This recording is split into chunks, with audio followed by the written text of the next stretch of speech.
صل على محمد وعلى آل محمد كما صليت على إبراهيم وعلى آل إبراهيم إنك حميد مجيد.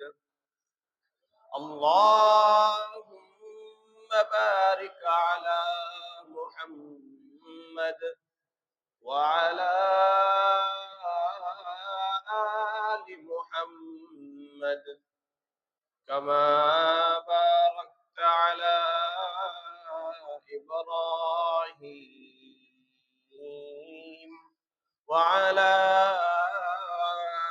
آل إبراهيم إنك حميد مجيد.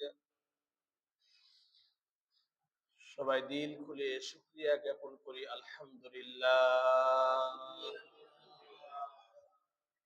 আলোচনার শুরুতেই ওই মহান রব্বুল আলামিনের দরবারে লাখো কোটি শুকরিয়া আদায় করেছি, যেই পবিত্র জাতসত্তা আমাদেরকে জুম্মা নামাজ আদায় উপলক্ষে মসজিদে এসে কিছু দিনে আলোচনা শোনার মতো তৌফিক দান করলেন। এই জন্য আবারও কালিমাতু শুকর বলি আলহামদুলিল্লাহ। লক্ষ কোটি দরুদ বর্ষিত হোক মহা মানবতার মুক্তির দূত, সবাই বলি সাল্লাল্লাহু আলাইহি ওয়াসাল্লাম।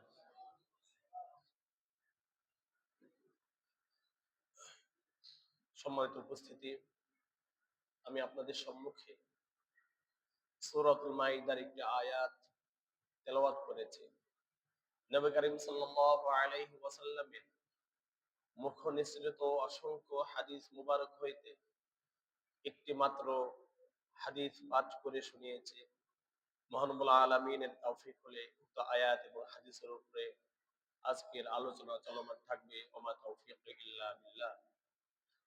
আজকের আলোচনার বিষয়বস্তু এমন হতে পারে, আমাদের অধীনস্থদের ব্যাপারে করণীয় কি, যিনি অভিভাবকত্ব এই দায়িত্ব পালন করেন, অভিভাবকের দায়িত্ব পালন করেন, তার কর্তব্যগুলো কি। মহানবুল আলামিন কাল কিয়ামতের ময়দানে কাকে ধরবেন, তো এই বিষয়ে আমাদের সতর্ক থাকা দরকার। আমার অধীনস্থ যারা রয়েছে তাদের ব্যাপারে ইসলামের যে মূলনীতি রয়েছে, ইসলাম কি বলে, আমি যদি তার বাইরে গিয়ে তাদেরকে পরিচালনা করি, ইসলামের এই নিয়মের বাইরে গিয়ে তাদের সাথে যদি কোনো ধরনের কঠিনতা বা কঠোরতা প্রদর্শন করি, তাহলে অবশ্যই কাল কিয়ামতের ময়দানে মহানবুল আলামিন আমাকে এই বিষয়ে জিজ্ঞাসা করবেন। এর কোনো যদি সদুত্তর, স্বচ্ছ উত্তর যদি আমরা ধারণ আল্লাহ তাআলার কাছে পেশ না করতে পারি, আল্লাহ তাআলা কিন্তু আমাদেরকে জান্নাত তো দূরের কথা, তার গ্রাণও নিতে দিবেন না। আমরা মনে করি আজ আমি পিতা হয়েছি, দাদা হয়েছি, বড় ভাই হয়েছি, শুধু এগুলা হয়ে গিয়েছে, আর কোনো আমার দায়িত্ব নেই। খেলায় খেলায় আমার অধীনস্থদের ব্যাপারে দিন শেষ করে দিচ্ছি।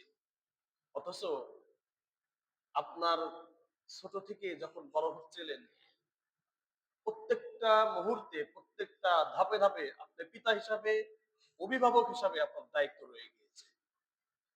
আপনি সেই দায়িত্বগুলো, ওই ব্যক্তি বা ওই অভিভাবক কি পরিমাণ দায়িত্ব আদায় করেছে।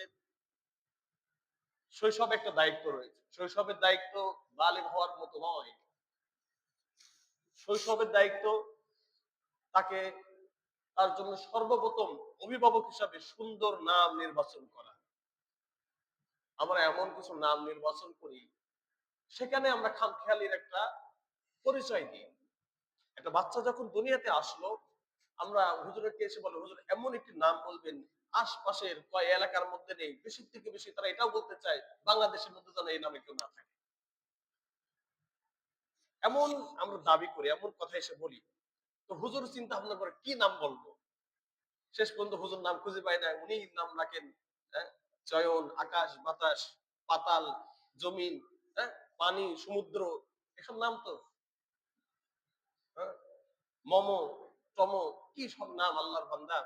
আপনি যে নাম রাখলেন, আপনার অভিভাবক হিসাবে কি এটাই দায়িত্ব ছিল?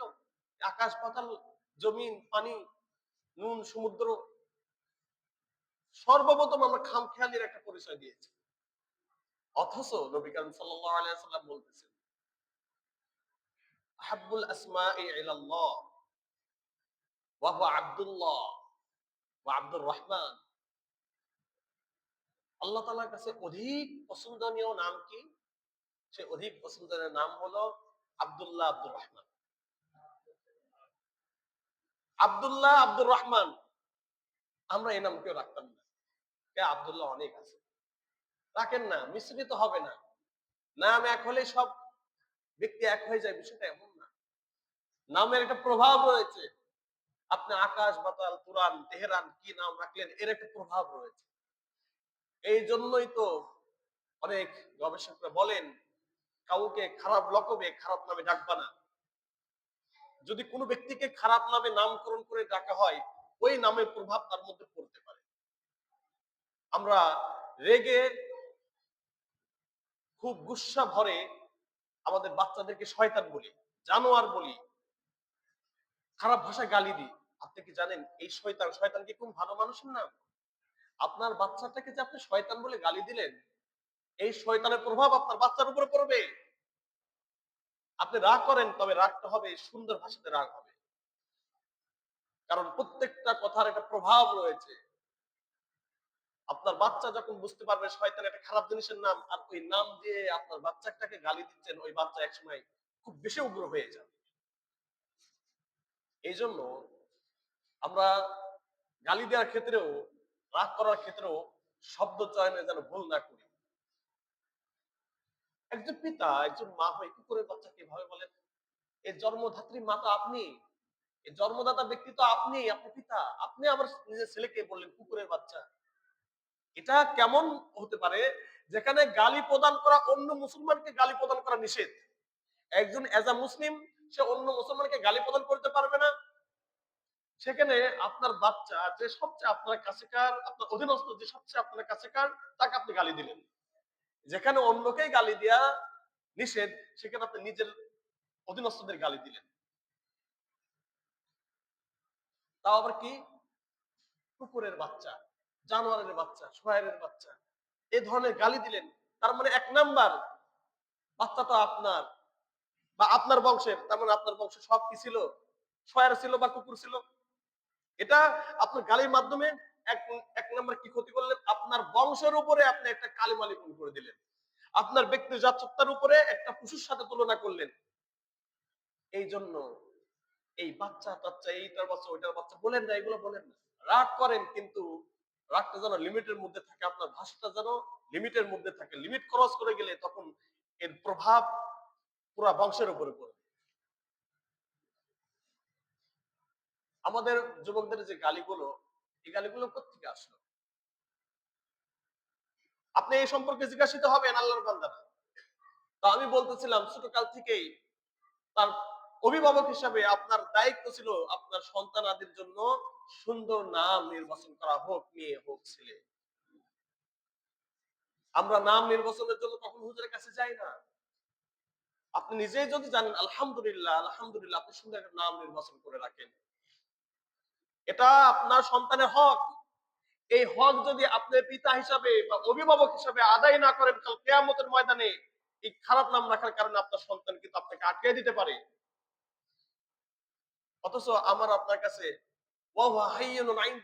এটা আমার আপনার কাছে খুবই সিম্পল, খুবই ছোট একটা বিষয়, অথচ আল্লাহ তাআলার কাছে খুবই বড়। এই জন্য আমি বলি, যাদের নাম লিস্টেড হয় নাই, এনআইডি এখনো আসে নাই, সবগুলো চুরমার করে দিয়ে, নস্যাৎ করে দিয়ে সুন্দর একটা নাম নির্বাচন করেন। বয়সটা 5 বছর 6 বছর যাই হোক, নাম আকাশ বাতাস এগুলো নাম হতে পারে না। আপনার ছেলের নাম কোন ব্যক্তির কাছে বলেন, হুজুর আমার ছেলের নামটা বা মেয়ের নামটা এমন রেখেছি, এই নামটা কি পরিবর্তন বা এই নামটা কি ইসলাম সাপোর্ট করে কিনা বা ভালো কোনো অর্থ হয় কিনা। যদি না হয় তাহলে হুজুর যেভাবে বলে দেয় সেভাবে আপনার নামটা পরিবর্তন করে ফেলেন, স্কুল থেকে পরিবর্তন করে ফেলেন, একটু দৌড়াদৌড়ি করেন। ভালো নাম দরকার। সে আপনার নাম যদি কোনো নবীর সাথে মিলে যায়, হতে পারে আল্লাহ তাআলা যদি ঘোষণা করে দেয় এই নামে যারা রয়েছে সব জান্নাতি, তাদেরকে ক্ষমা করে দিলাম, সুবহানাল্লাহি ওয়া বিহামদিহি। তাহলে এই নামের সাথে মিলে যাওয়ার কারণে হাজার হাজার লক্ষ মানুষ জান্নাতে চলে যাচ্ছে, কোনো হিসাব নেই। হতে পারে না? আমি ভালো ব্যক্তি না, কিন্তু আমার নামটা কার সাথে মিলে গিয়েছে? ভালো ব্যক্তিদের সাথে মিলে গিয়েছে। আর তাদের ব্যাপারে আল্লাহ তাআলা কিছু ফয়সালা করেছেন, জান্নাতের ফয়সালা করেছেন। তাহলে তো আল্লাহ তাআলা যদি বলে দেয় তাদের সাথে, তার নামের সাথে যার মিলে গিয়েছে, চলে যাও সেই জান্নাতে। সুবহানাল্লাহি ওয়া বিহামদিহি। আল্লাহ তাআলা মহান। হতে পারে, হওয়াটাই স্বাভাবিক। এজন্য ভালো নাম নির্বাচন করতে হবে। এই ভালো নাম নির্বাচন যদি না করেন তাহলে এই ক্ষেত্রে আপনাকে আল্লাহ তাআলা জিজ্ঞাসা করবেন। তো আমাদের প্রথম যে দায়িত্ব ছোটকাল থেকে, এই দায়িত্বে আমরা অবহেলা করি। এই দায়িত্ব পালনে আমরা খামখেয়ালির পরিচয় দিই। তো আসুন, সমস্ত অভিভাবক এবং অভিভাবিকাকে আমি বলতে চাই, আল্লাহ তাআলা আপনাকে যে নিয়ামত দিয়েছেন, এই নিয়ামতের শুকরিয়া আদায় করেন। লা ইন শাকারতুম লা আযীদান্নাকুম ওয়া লা ইন কাফারতুম ইন্না আযাবি লাশাদীদ। আল্লাহ তাআলার বাণী, বান্দা বান্দি তুমি যদি শুকরিয়া আদায় করো তাহলে তো বাড়িয়ে দেব, আর যদি শুকরিয়া আদায় না করো তাহলে তো ওইগুলা ছিনিয়ে নেব। তো আল্লাহ তাআলা যাই দিবে এটা শুকরিয়া আদায় করতে হবে এবং সুন্দর নাম নির্বাচন করতে হবে। নাম নির্বাচন করার পরে শুধু নাম নির্বাচন করে দিয়েছে আব্দুল গফফার, ভালো নাম। মুহাম্মদ, খুব ভালো নাম। আব্দুর রহমান, ভালো নাম। আব্দুল্লাহ, ভালো নাম। বা অন্যান্য সাহাবীর নামে নামকরণ করেছেন। এক কথায় ভালো নামে নামকরণ করেছেন আপনার বাচ্চাটিকে। এখানেই যথেষ্ট নয়, আরো আপনার দায়িত্ব রয়েছে অভিভাবক হিসাবে। আজ আমাদের বাচ্চারা আমাদের বাচ্চারা দেখবেন আশপাশের কোনো সাউন্ড বা আওয়াজ শুনলে তার অঙ্গ ভঙ্গিমাতে নাচানাচি করে।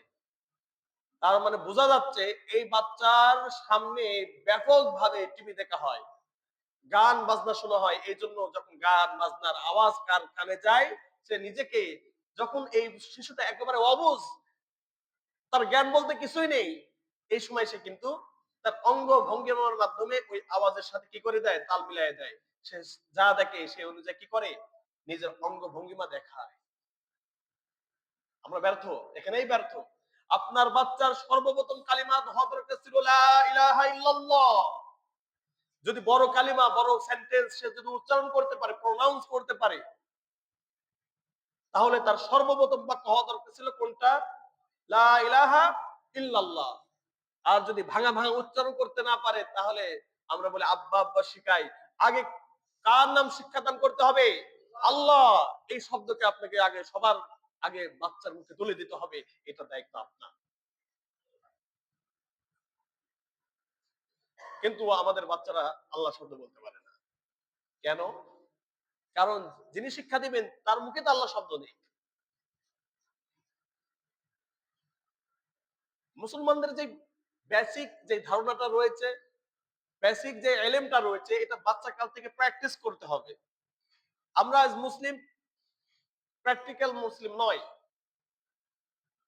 নামে মুসলিম, আমাদের মুসলমান হতে হবে, প্র্যাকটিক্যালি হতে হবে, কাজে কর্মে মুসলমান হতে হবে।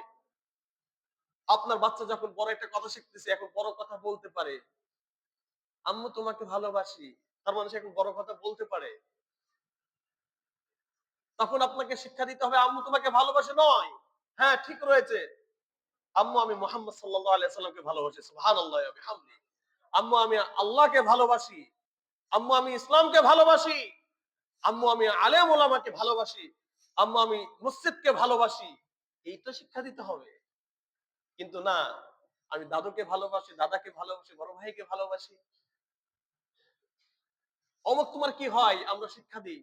সে বোন ভাই, এটা তো শিক্ষা দিতে হবে। পারিবারিক একটা ডাক, এটা অবশ্যই শিক্ষা দিতে হবে, কোনো সন্দেহ নেই। এটার উপর আমি কোনো এশকাল করতেছি না। কিন্তু মসজিদে কি হয়, মসজিদে নামাজ পড়তে হয়, এটা শিক্ষা দিতে হবে। আল্লাহ কি করেন? আল্লাহ আমাকে রিজিক দান করেন। আল্লাহ তাআলা তোমাকে কথা বলার শক্তি দান করেছেন। আল্লাহ তাআলা তোমাকে চলার শক্তি দান করেছেন। ছোট কাল থেকে ওয়াহদানিয়াত, সবকিছু এক আল্লাহ কেন্দ্রিক শিক্ষা দিতে হবে। একবারে বাচ্চা কাল থেকেই, যে শিশুটাকে বাচ্চা কাল থেকে ওয়াহদানিয়াত, আল্লাহ তাআলা একত্ববাদের শিক্ষা আপনি যখন প্রদান করবেন, এই শিশুটা সহজে বিচ্যুত হবে না, সিরাতাল মুস্তাকিম থেকে বিচ্যুত হবে না, সঠিক পথ থেকে বিচ্যুত হবে না। কারণ এর অঙ্কুরে আপনি যে জিনিস, যে বীজ বপন করে দিয়েছেন, তার পুরা যা সত্তার সাথে রন্ধে রন্ধে সব আল্লাহ তাআলার যা সত্তা মিশে গিয়েছে। সুবহানাল্লাহ ওয়া বিহামদি। আল্লাহ তাআলা ওয়াহদানিয়াত মিশে গিয়েছে, ইসলামের প্রতি ভালোবাসা মিশে গিয়েছে। আজ আমরা অভিভাবক হিসাবে এখানেই আমরা ব্যর্থ। আমার বাচ্চা যখন বড় কিছু শেখে, আমার সোনার বাংলা থেকে শুরু করে নিয়ে অনেক কবিতা শেখে, কিন্তু সূরা ফাতিহাটা শিখতে পারে না। বিকজ সে অভিভাবক, সে নিজে তো ফাতিহা পারে না। এই জন্য আমার বাচ্চাটা আজ সূরা ফাতিহা শিখতে পারে না। আমার বাচ্চা যখন সোনার বাংলা আমি তোমায় ভালোবাসি, এই বাচ্চা যদি এতটুকু বলতে পারে, অবশ্যই ওই বাচ্চাটা আলহামদুলিল্লাহি রাব্বিল আলামিন আর রহমানির রহিম বলতে পারবে, অবশ্যই বলতে পারবে। আপনি ট্রাই করাচ্ছেন না, এটা যেটাকে ট্রাই করান, হ্যাভ ইউ, মানে মেক হিম ট্রাই, আপনি তাকে ট্রাই করাতে থাকেন। কতদিন ট্রাই করেছেন, কতদিন চেষ্টা করিয়েছেন তাকে? না, চেষ্টা করার নাই।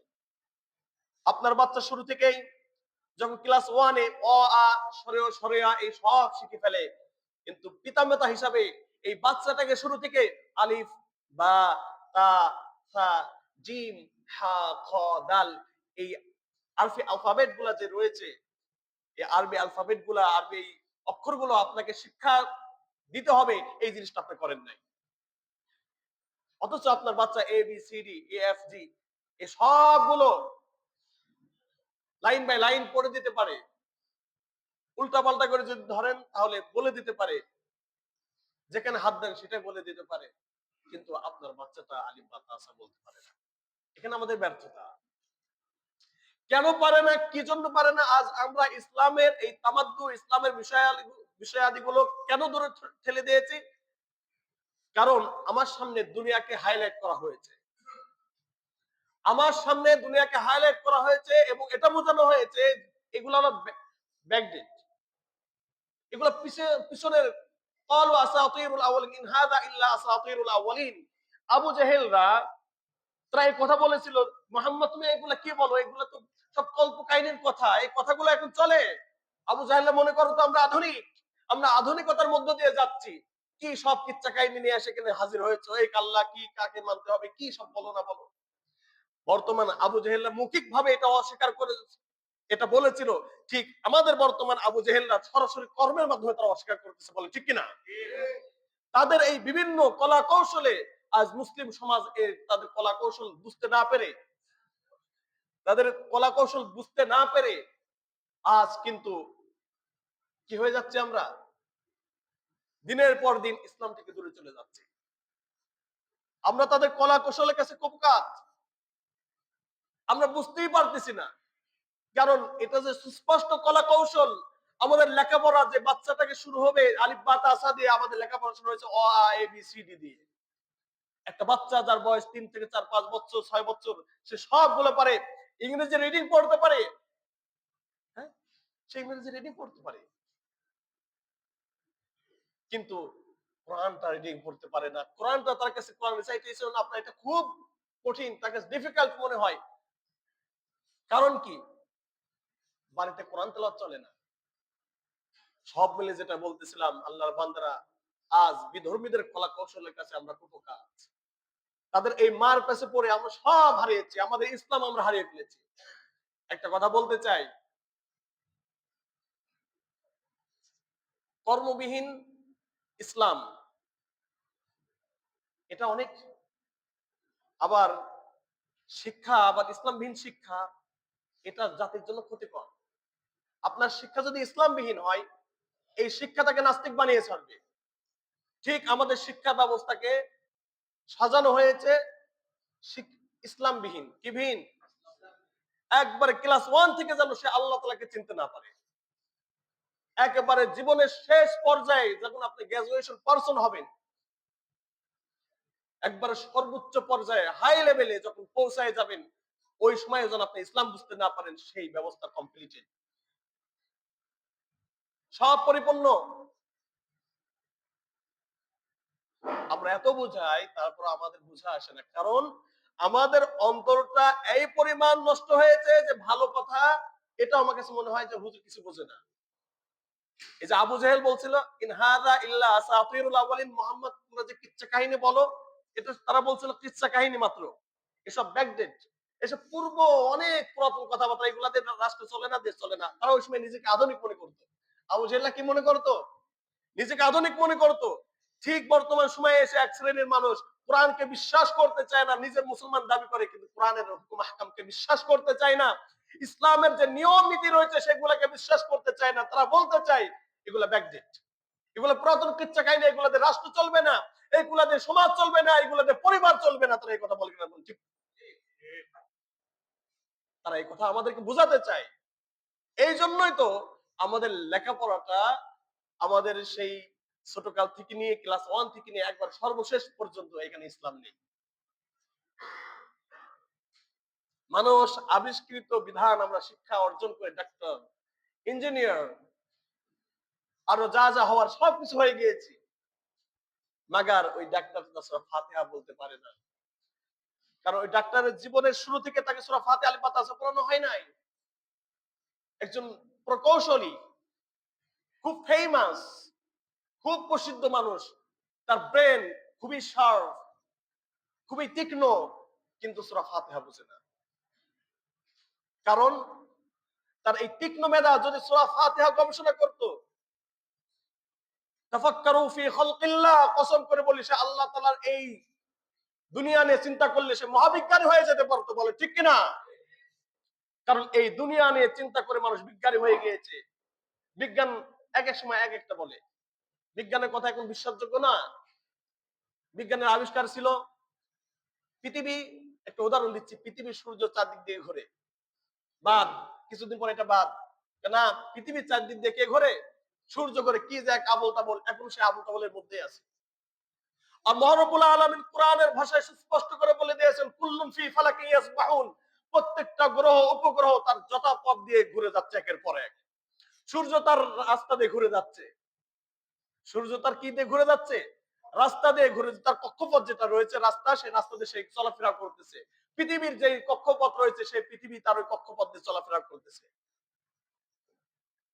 আল্লাহ তাআলা বলতেছেন কারোর এই সাহস নেই একটি আরেকটির সাথে কি হয়ে যাবে, সংঘর্ষ হয়ে ধ্বংস হয়ে যাবে। মাঝে মাঝে বিজ্ঞানীরা বলে পৃথিবীর সাথে একটা পাথর ধেয়ে আসতেছে। কি ধেয়ে আসতেছে?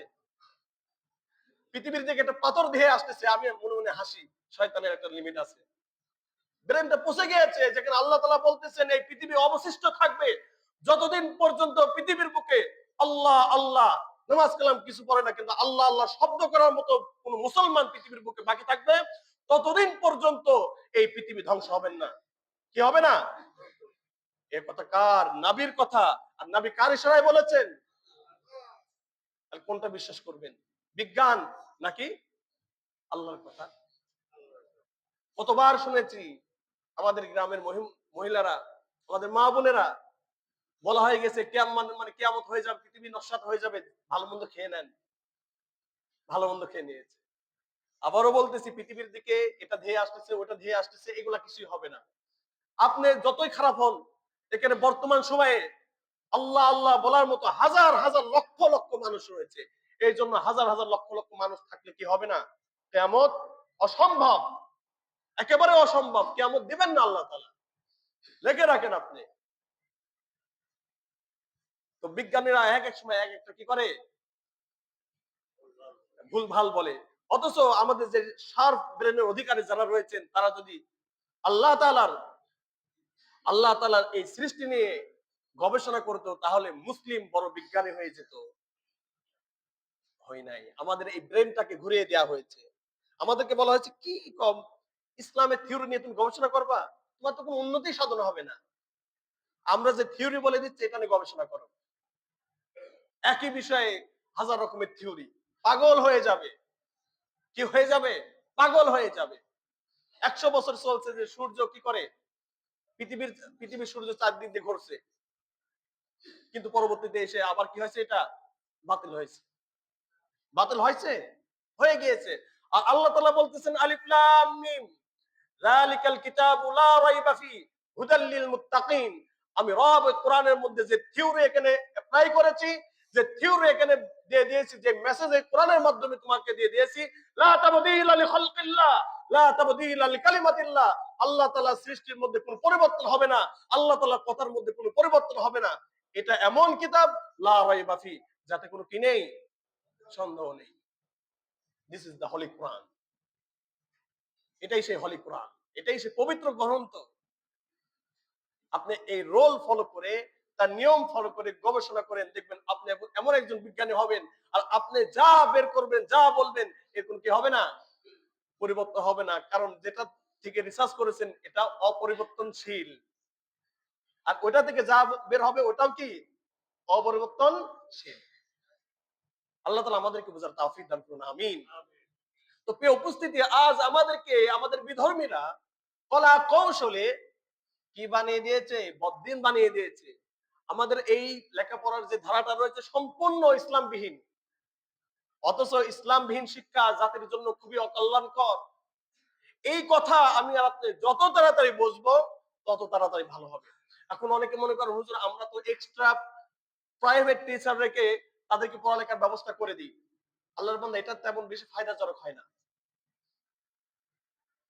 আপনি দেখেন আপনার বাচ্চাকে যে শিক্ষক পড়াতে যাচ্ছে, সে কিন্তু 1 ঘন্টা আধা ঘন্টা পড়ায় চলে আসে। আধা ঘন্টা বেশি পড়ানো অনেকটাই কষ্টকর হয়ে যায়। সে অতটুকুর মধ্যে সীমাবদ্ধ রাখে। কোরআন সে এতটুকুর মধ্যে সীমাবদ্ধ রাখে। দ্বিতীয়, সে কোরআন শুধু রিডিং পড়ার জন্য এখানে টিচার নিয়োগ করা হয়, কোরআনকে বোঝার জন্য নিয়োগ করা হয় না। এখানে আমরা হেরে যাচ্ছি। আল্লাহ তাআলা যদি পুরো ইসলামের বাণীগুলো আমরা সামনে রাখি, আল্লাহ তাআলা বলতেছেন কোরআন গবেষক হও, কোরআন গবেষক হও।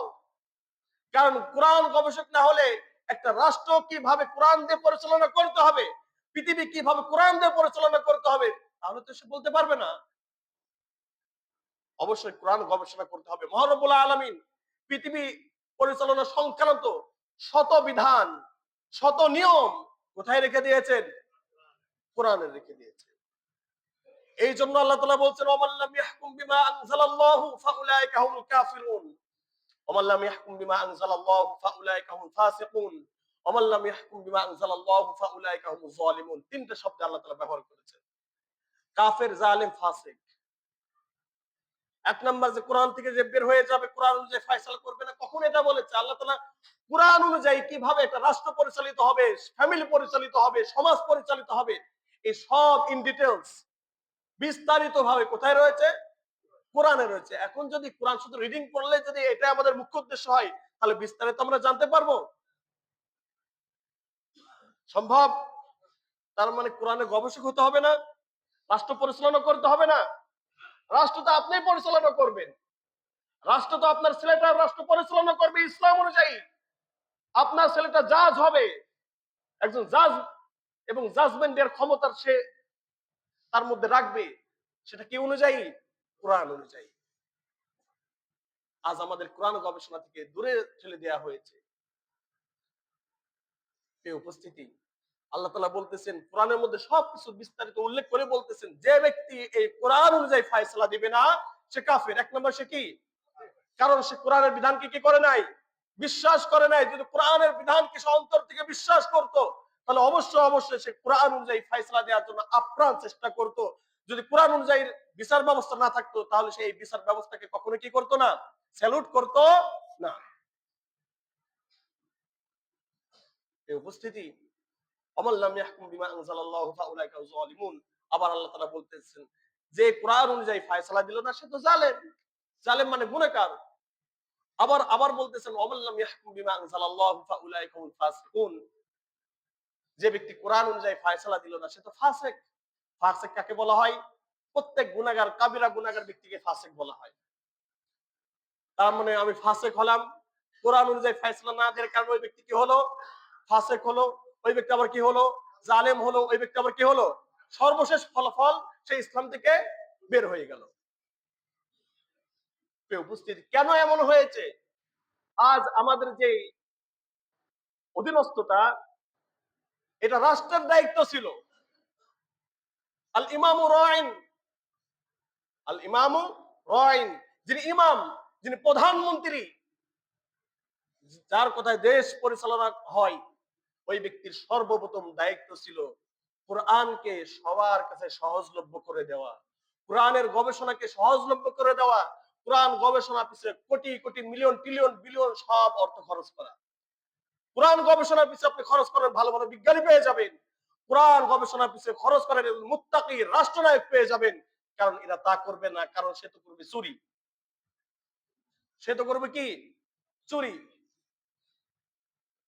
আবারও বলতেছি, যারাই বর্তমান পৃথিবীতে যারাই রাষ্ট্র পরিচালনা করতেছেন, সবাই চোর। সবাই কি? চোর। উমরা করে এসে কথা বলতেছি পবিত্র জবান দিয়ে, সবাই চোর। আপনি তাদের ইতিহাস ঘাটেন, কারণ কেউ নাস্তিক ছিল, কেউ ধর্ম টুপি পরে, যে কিছুদিন পর টুপি পরা শুরু হবে, বিশ্বাস হচ্ছে না? টুপি কি পরা হয় নাই? টুপি পরা শুরু হয় নাই? হচ্ছে, শুরু হচ্ছে। যায় নামাজ, এই যে এখন টুপি পরছে, কয়দিন পর প্যান্ট শার্ট খুলে পাঞ্জাবি পায়জামা পরবে, আর একটু বেশি হয়ে গেলে জুব্বাও পরবে, দেখবেন। আমরা এটা হচ্ছে এটা হচ্ছে এমন একটা বিষয়, মুসলমানকে ধোঁকা দেওয়া হচ্ছে। যারা লিবাস ধর্ম ব্যবসায়ী, তারা, আমরা কখনো ধর্ম ব্যবসা করি না। আমাদের আগেও যেমন ছিল এখন তেমনই রয়েছে, বলেন ঠিক কিনা? যারা আমাদেরকে ধর্ম ব্যবসায়ী বলে, আমি মনে করি তারা মুনাফিক, এক নাম্বার মুনাফিক, বলে ঠিক কিনা? এই সমস্ত মুনাফিকদের থেকে সাবধান। আমি আগেও কি পরেছি? জুব্বা পরেছিলাম, টুপি মাথায় ছিল। এখন আপনাদের সামনে জুব্বা পরে আসে নাকি প্যান্ট শার্ট পরে এসেছি। কিন্তু দেখছেন মানুষ, দেখবেন বিশেষ মুহূর্তে পাঞ্জাবি টুপি, প্রয়োজনে দাঁড়িয়ে ঠেকা দিবে। উপস্থিতি সব এই ঢুকার কার্যকলাপ। তো মুমিনটা এমন, মুমিন কখনো কাউকে ধোঁকা দেয় না, এবং তাকে ধোঁকা দেওয়া হবে সে এই পথ কি করে না, হাঁটে না। আপনি চুপচাপ এটা মেনে নিবেন, এটা হতে পারে না। আপনি মুমিন। মুমিন কখনো নির্বোধ হয় না। মুমিন হয় সে কাউকে ধোঁকা দেয় না, এবং সে ধোঁকাগ্রস্ত হয় না। আল্লাহ তাআলা আমাদেরকে বুঝার তৌফিক দান করুন, আমিন। সম্মানিত হাজিরিন, আপনার অধীনস্থদের ব্যাপারে যে জিজ্ঞাসিত হতে হবে, এক নাম্বার রাষ্ট্রপ্রধান যিনি রয়েছেন, সেখান থেকে আমি শুরু করতেছি। তাকে আল্লাহ তাআলা জিজ্ঞাসা করবেন, তোমাকে রাষ্ট্র ক্ষমতা দিয়েছিলাম, তুমি রাষ্ট্রের মধ্যে কোন নিয়ম বাস্তবায়ন করেছো? এটা তাকে জিজ্ঞাসা করা হবে। তার প্রধান কাজ, ফার্স্ট অফ অল, তাকে সর্বপ্রথম যে কাজগুলো করতে হবে, নিয়ম শৃঙ্খলা এগুলো ঢেলে সাজানো লাগবে কি অনুযায়ী? কোরআন অনুযায়ী।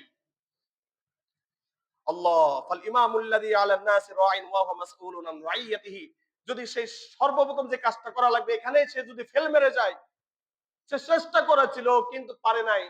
যেমন নূহ আলাইহিস সালাম তার ছেলেকে তার ধর্মে আনার জন্য চেষ্টা করেছিল, কিন্তু সে পারছে? পারে নাই। পারে নাই। লূত আলাইহিস সালাম তার স্ত্রীকে নিজ ধর্মে রাখার জন্য চেষ্টা করেছিলেন, কিন্তু পারে নাই। কোনো দোষ দেওয়া যাবে? নো, দোষ দেওয়া যাবে না। কোনো ব্লেম করা যাবে না তার ব্যাপারে।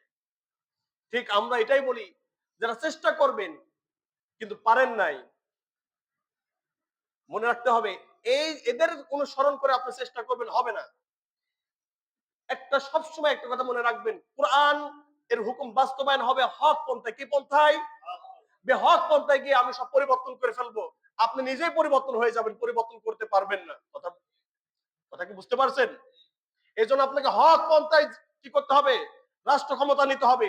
এই হক পন্থা এক নম্বর পন্থা হলো আপনাকে দাওয়াত, কোরআনের দাওয়াত সবার কর্ণকুহরে পৌঁছে দিতে হবে। এটা আপনার নৈতিক দায়িত্ব। দুই নম্বর দায়িত্ব, যখন আপনার সাথীবর্গরা তৈরি হয়ে যাবে, কোনো কথা নেই, যারা ইসলাম মানবে না, এবার সাক্ষাৎ হবে কোথায়? মাঠে ময়দানে। এবার হাতে নিতে হবে রকেট লঞ্চার, এবার চালাতে হবে কালাশনিকোভ, এবার চালাতে হবে ফাইটার। কথা বুঝতে পারছেন? আধুনিক অনুযায়ী বলতেছি। এবার যুদ্ধে আপনাকে অবতীর্ণ হতে হবে। ইনিল হুকমু ইল্লা লিল্লাহ, সমস্ত হুকুম কার? ওয়ালিল্লাহি মুলকুস সামাওয়াতি ওয়া মা ফিল আরদ, আসমান জমিনে যা কিছু রয়েছে একচ্ছত্র অধিকার কার? সে আল্লাহর হুকুম বাস্তবায়ন করার জন্য সর্বপ্রথম দাওয়াত দিতে হবে। দাওয়াত দেওয়ার পর কিছু মানুষ তৈরি হয়ে গেলে তাদেরকে নিয়ে কুফফারদের বিরুদ্ধে ঝাঁপিয়ে পড়তে হবে। বলেন ঠিক কিনা? এটার জন্য আপনাকে প্রস্তুত হতে হবে। এটার জন্য আমি মা বোনদেরকে বলতে চাই, আপনার ছেলেকে প্রস্তুত করেন। আমি অভিভাবকদেরকে বলতে চাই, আপনার বাচ্চাকে আপনি প্রস্তুত করেন। আগামীর প্রজন্ম, আগামীর শতাব্দী ইসলামের শতাব্দী, আগামীর প্রজন্ম ইসলামের প্রজন্ম। বলেন ঠিক কিনা? যে যতই কুটো চাল করতে থাকুক না কেন, ইসলামের বিরুদ্ধাচরণ করতে থাকুক না কেন, ওয়ামাকারু ওয়ামাকার আল্লাহ আল্লাহু খায়রুল মাকিরিন, যারা এই চক্রান্ত করে আসতেছে, ইসলামকে দমানোর জন্য চক্রান্ত করে যাচ্ছে, আমি তাদেরকে বলতে চাই, আল্লাহ তাআলা বলতেছেন ওয়ামাকারু, তোমরা চক্রান্ত করতে থাকো, আর এই চক্রান্তর সমুচিত জবাব আল্লাহ তাআলা পাই পাই করে দিবেন ইনশাআল্লাহ।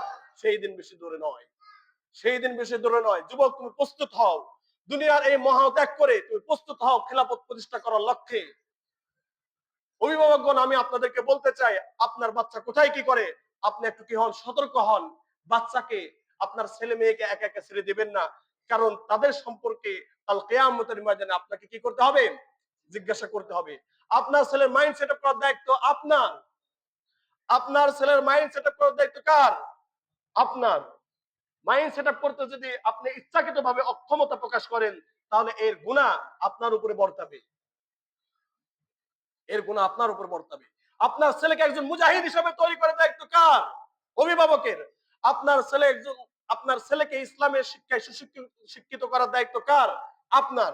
যদি এটা আপনি না পারেন, আপনার ছেলে সব শিক্ষায় শিক্ষিত হলো, ভালো সুশীল মানুষ হলো, এটা আল্লাহ তাআলার কাছে নট অ্যাকসেপ্টেড, নট অ্যাকসেপ্টেড, গয়র মাকবুল, এটা কবুল হবে না, এটা গ্রহণ করা হবে না। এত সুশীল হওয়া সত্ত্বেও, এত ভদ্র হওয়া সত্ত্বেও আল্লাহ তাআলার কাছে কোনো দাম নেই। আপনার ছেলে রাগ রয়েছে, কঠিন রাগ রয়েছে, রাগ খরচ করে কিসের জন্য? ইসলামের জন্য। মুহাম্মদুর রাসূলুল্লাহ ওয়াল্লাযিনা মাআহু আশিদ্দাউ আলাল কুফার রুহামাউ বাইনাহুম, আপনার ছেলে হয়েছে এমন যে মুহাম্মদুর রাসূলুল্লাহ মুহাম্মদ সাল্লাল্লাহু আলাইহি সাল্লামের সাথে যারা থাকতেন তাদের অবস্থা কেমন ছিল? রুহামাউ বাইনাহুম, পারস্পরিক একেবারে নমনীয়, পরস্পর এতটাই নমনীয়, মনে হচ্ছে গায়ে শক্তিই নেই, মনে হচ্ছে এতটাই ভদ্র, কেউ কারোর উপরে উচ্চবাচ্য করে না। আর আমাদের যত মারামারি কাজের, আমরা নিজেরা মারামারি করি না? সাহাবারা ছিল নরম নরম নমনীয়, পারস্পরিক। আশিদ্দাউ আলাল কুফার, এবং এই নমনীয় ব্যক্তিদেরকে দেখে মনে হতো দুর্বল, একেবারে গর্জে উঠতো কার বিরুদ্ধে? কুফফার শক্তির বিরুদ্ধে। এই জন্য আমাদের ছেলেদেরকে তৈরি করতে হবে, আমার ছেলেরা, আমাদের অভিভাবকরা, আমাদের এই মুসলিম সমাজ যেন কুফফার নগরীর বিরুদ্ধে জেগে ওঠে। এই বলে আমি শেষ করতেছি। আল্লাহ তাআলা আমাদের সবাইকে কুফফার নগরীর বিরুদ্ধে জেগে ওঠার তৌফিক দান করুন। ওয়া আখিরু দাওয়ানা